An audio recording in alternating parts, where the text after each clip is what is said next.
Hey everyone, in this video I'm going to show you how to share your Google Drive folder publicly. Let's get into it. First, pick the folder you want to share. Find the specific folder inside your storage that you want other people to look at. Open your Google Drive and scroll through your list of items until you find the folder you need. Click on the folder once so it is highlighted on your screen.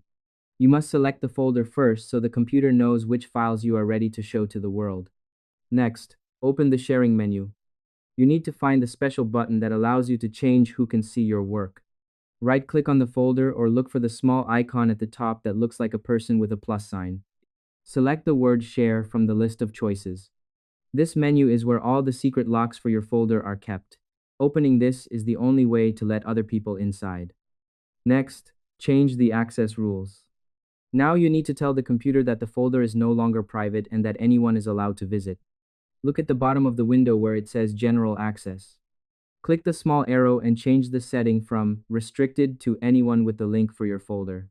By picking this choice, your files can be seen by anyone who has the special web address. Click the button that says Copy Link inside the sharing window. Paste that link into an email or a message and send it to your group of people. And that's it.